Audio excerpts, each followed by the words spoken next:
Pull a meal, and they ain't even have the goddamn bill on your bill. Hello to all of my Namtarians out there on YouTube, and welcome to Factual Opinions, the only place to get the correct opinion on the state of video games.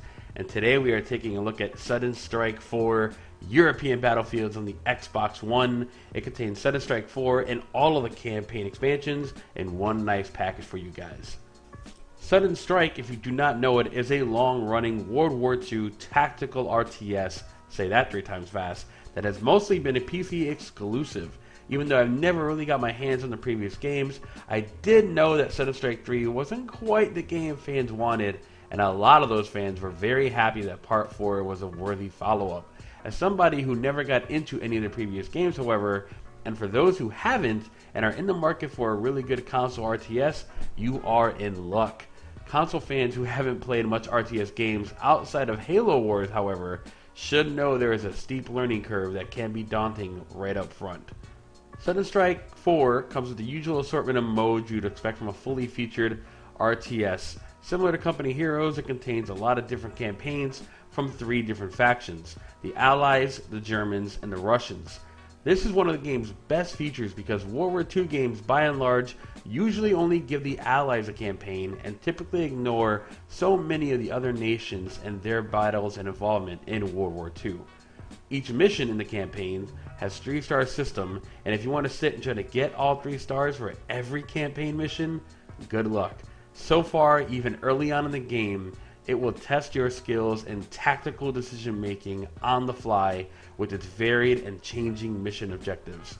Sudden Strike 4 is not about sitting back and building a huge base and pumping out a gigantic army that you will eventually attack, move across the map, and win. Tactics are king, with missions often starting off with a very limited number of units. Add on top of that fuel management for tanks, ammo management for your infantry units, and healing all having to be done manually. It can get challenging pretty quickly. Thankfully, none of the challenge comes from poor console performance or a bad port. Considering the huge amount of options, the control scheme has been pulled off very well and becomes second nature after a couple hours of playing. Training mode is helpful and it's recommended as it will make sure you aren't completely overwhelmed as soon as the battle starts. In addition to the different factions, you also have multiple doctrines in the form of famous generals. Think of the doctrines as skill trees for those who have not played Company of Heroes and had a similar system. They are varied and they offer different tactical options and even contain their own set of unlocks that can dramatically change up the gameplay. These unlocks also carry over to the multiplayer and skirmish matches as well, so there's a lot here to replay and earn if you really want to dig your hands deep into this game.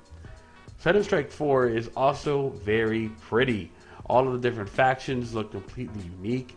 Small infantry units are easy to identify, and watching some of the massive, large-scale battles is a treat to the eyes and ears.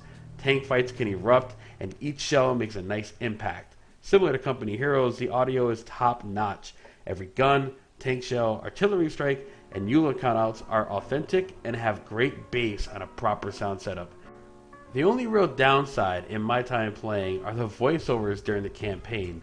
Russians and Germans can sound a bit too much like Americans trying to do a really bad accent, and in terms of gameplay, pathfinding can be outright bad at times.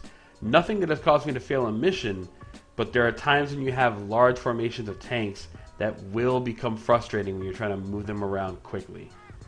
Sudden Strike 4, I'd say overall, is a welcome addition to the Xbox lineup. It plays well and it doesn't sacrifice any of its visuals or depth in the move to console, and stands right next to Halo Wars as a great RTS to play on a nice, comfy couch. Sudden Strike 4 gets a 4 out of 5 from NTF Gaming. Check out ntfgaming.com for the whole written review. Thanks for watching, everybody. I am Namtox. Be good, have a good 4th of July, and I'll see all of you next time. Thanks for watching.